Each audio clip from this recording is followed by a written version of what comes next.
Hey, welcome back to DGR Builds. My name is Jerome, and this is part number 3 on the DGR CX500 tracker scrambler adventure bike build, all for the DGR. So let's dive into the video. I've got a lot of stuff to do, and I'm not really sure how far I'm going to get in this video, but I don't know. I think we have to keep moving.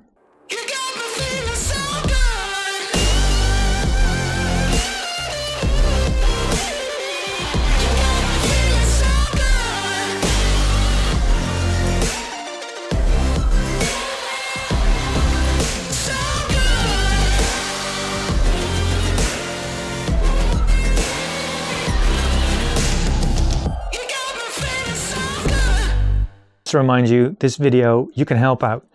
You can buy me a coffee, as they call that. The link is in the description, which is an easy way to send me some cash. Money. Which I can use to put in the bike. So then you don't have to bike, but you can still support this project.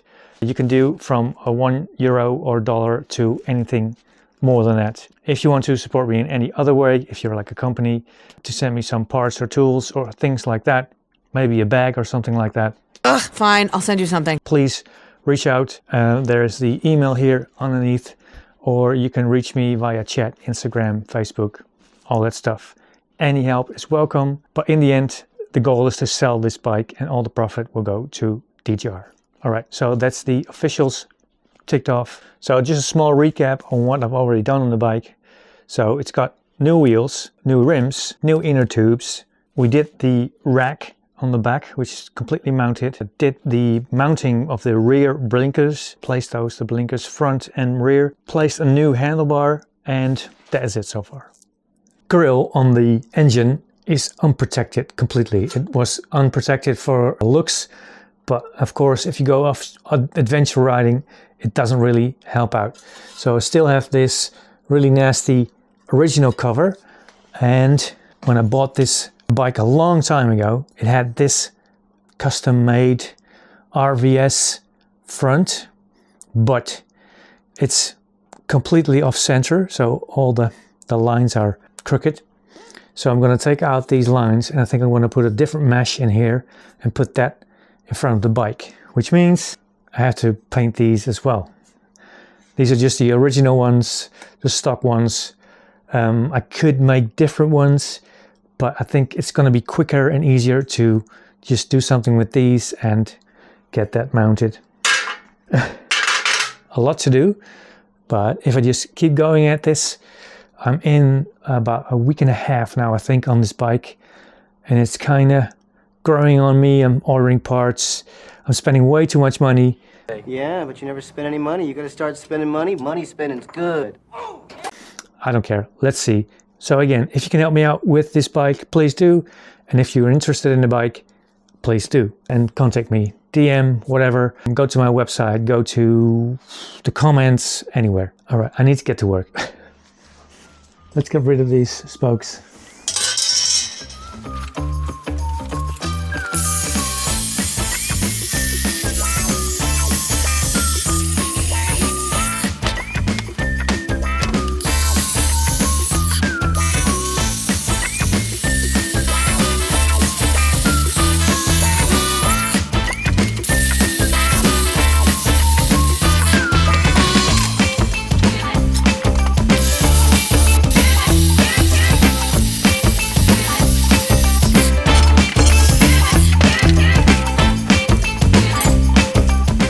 Never throw anything away.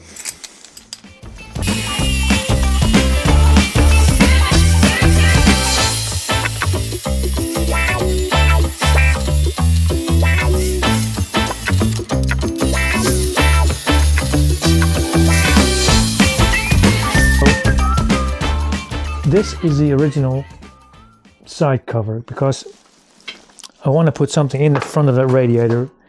I need to protect it. The thing I just put out those pieces is meant to be stuck in between this stuff. So I'm gonna use these anyway. They were really ugly, like this one. I don't know if the camera really picks up how bad it is. But as you can see in the background, I've been doing my best, and then you end up with something silver like this. So shiny, so chrome. I'm going to use this. We'll make these silverish, like this one. Maybe do something with this, but then I can put this like that, weld this on the inside, put it back together with this on the actual radiator.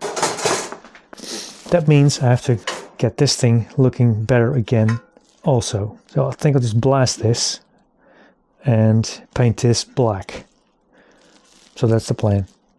Alright, so I've got the mesh on it, and I'm just going to try and weld it with a couple of beads. Now this is aluminium, I can't weld that, but I can put a bead like over here. See if that will hold it.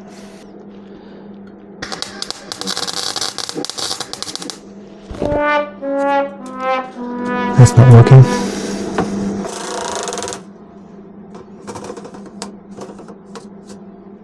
So the difficulty I have is that I cannot weld aluminium. I do not have the parts for it, the tools, or even the skills to do that. So I have to come up with a way that I can do this. So I figured out if I put tabs on this entire outer frame, that would hold in the aluminium part more than enough, along with the sides I've already got. So I cut up a lot of small tabs and started welding them to the little frame.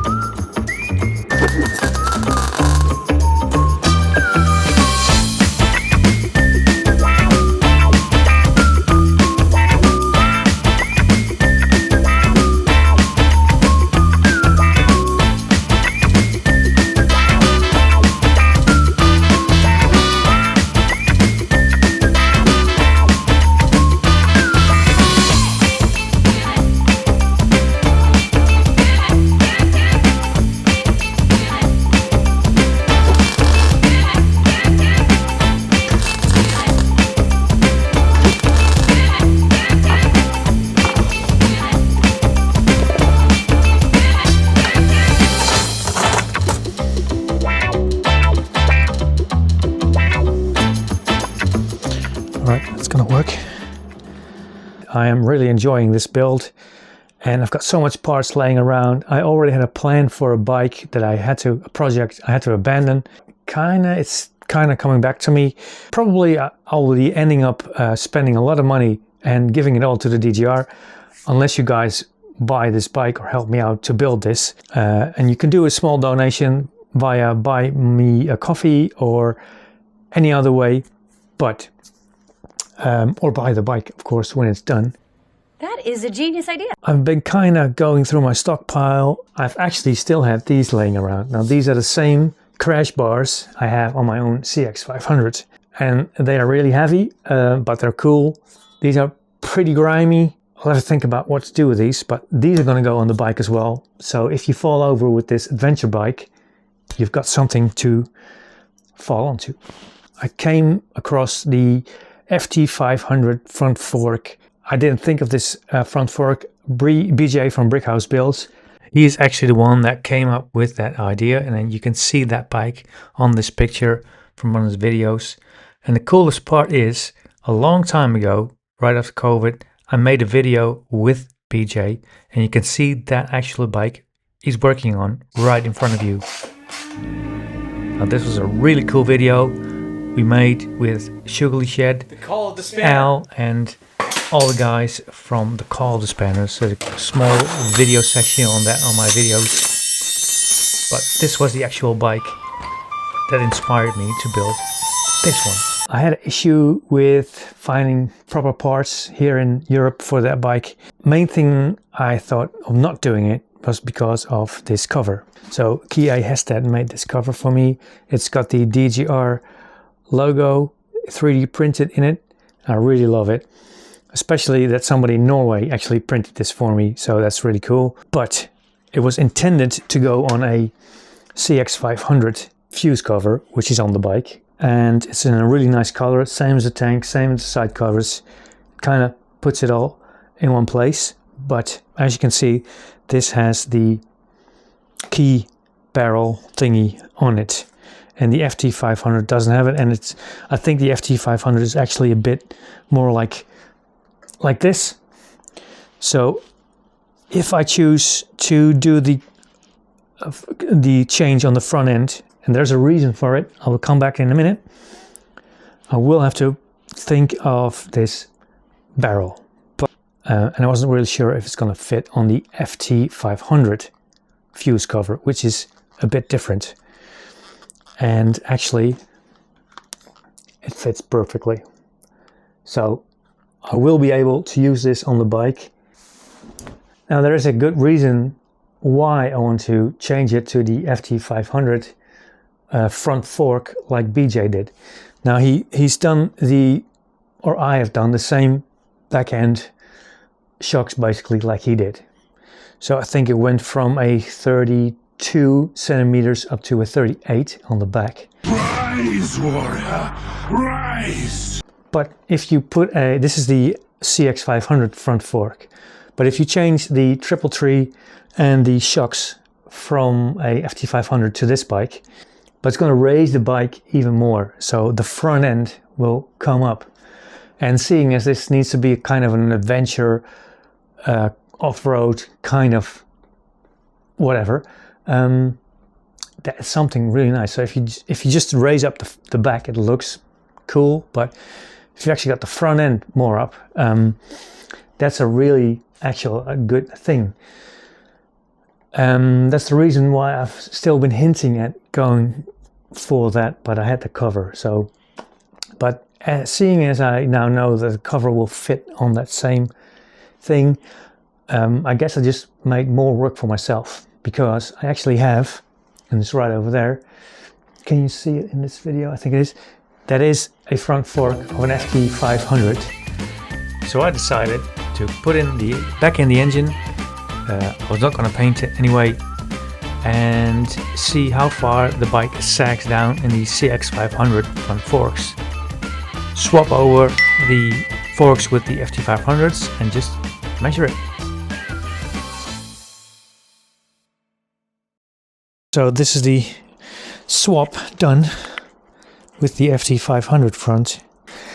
This is the wheel I had from the CX, so I used that just to eyeball this. Now there's a couple of changes. One, it is a lot higher. So the bike is sitting with the engine. It was 30, almost 3.5 centimeters higher. That's pretty cool, of course. Inch by inch, piece by piece. It just makes the bike look a lot better, to be honest. Yeah, but there's a lot of work. Speedo thingy doesn't work like this. I can't put it in the correct position. That's a problem. The axle isn't perfect. The shocks themselves are ugly. Pitting is not bad.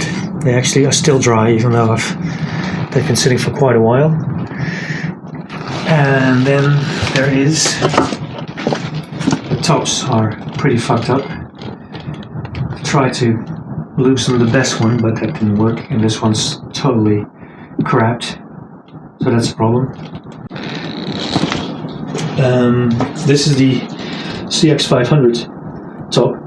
This is where the ignition barrel sits, but on this thing there is no room for it, and there is no mount. So the ignition barrel will have to be placed somewhere else, which can be done, of course, so somewhere over here. But that's another job that needs wiring of this set over there.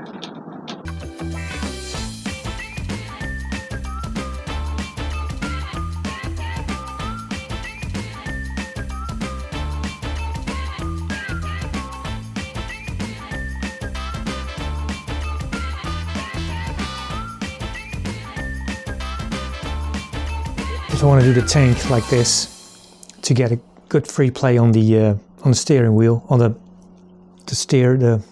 handlebars front end, it has to go back at 6 centimeters. So it's quite a long way, but I think I'm going to do it. It's gonna add more money to the bike, but it will be a lot cooler, I think. So here's the Marco Becker unit, CDI, as you can see. It sits here, it's got an extra ground cable, and actually the kill switch doesn't work when you use this. At least maybe in a newer version there is, but with this one there isn't. And this is the plug that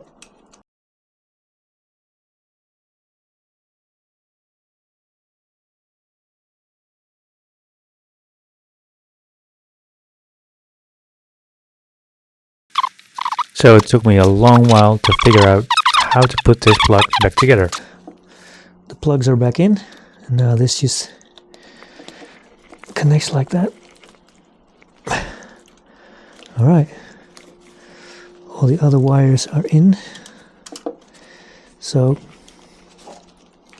apart from lights and stuff, I think it should work.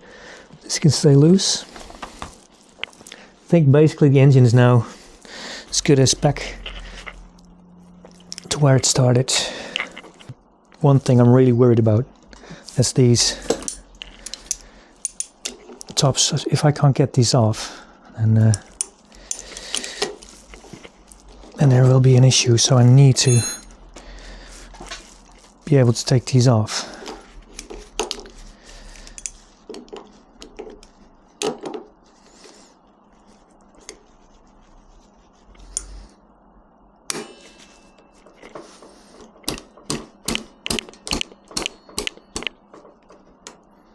I'm just stripping them.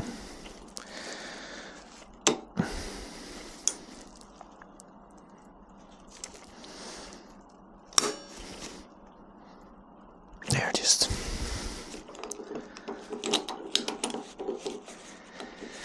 Where does it heat them first? Ow.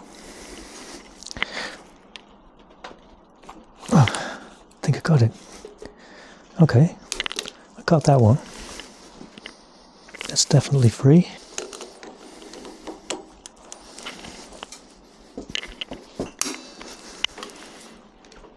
Oh, got it. Okay, that's good news.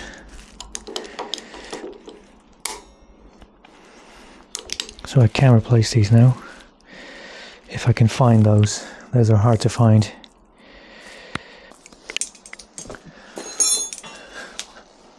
I do like the way it looks. It's just up higher.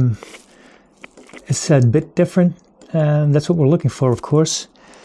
It's just going to cost a lot more money, but maybe it'll be more interesting to buy as well. So, and I could try and sell the front end of that CX. That's a really good front end, actually.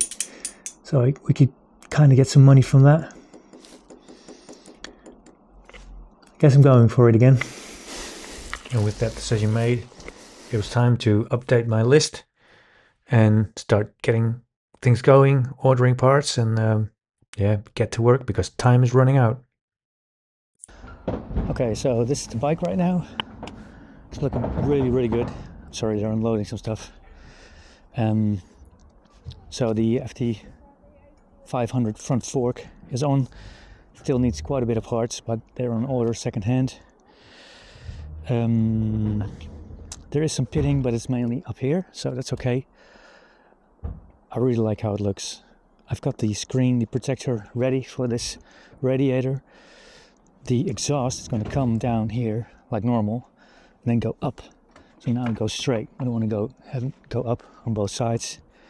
I've got parts on that on order. There'll be some welding to do that. I need to weld mounting points here and over here for the tank, but the position is good like this, so there's enough free play with the front fork. The saddle is going to be a problem. It's something I really can't do. And I'm going to make a skid plate over here on this point and on the part of where the center stand used to be, kind of like BJ did. I'm trying to mimic that as much as I can. And yeah, we need to figure out a way to mount the fender here at the front. but there's more mounting points on this particular bike than on the CX500, so that's pretty good. And it's looking really nice. Hi. And Hallo. Maar we tegen die motor aan het maken. Ja, dat klopt ja. Ga je later ook motorrijden? Nee, Niet? Oh, ik ga bij de voetbal. oh, dat is ook leuk. Alright, other than that, everything looks pretty good. The engine's hooked up. I haven't started it yet. I need to put some new oil in, filter stuff, but it should run. It ran when I brought it back in. This baggage thingy looks really good. I love the tires. I love the blinkers I put here at the back. I like the different rims, of course. I like the color of the engine. I'm not going to paint the engine. It was pretty good. It's got a few nicks, but like I said, it's going to be an off-road kind of thing. Yeah. There is one thing that needs to be replaced. That's the ignition barrel. I need to replace that somewhere. Maybe over here, but I have to put in the carb to see where it goes. So there's still a lot to do, but I think it's a lot of noise. I think I made up my mind, so that helps to kind of keep going. So it is halfway through March right now, so I've got 2 months. Should be doable, I think. Yeah, it's coming along nicely. So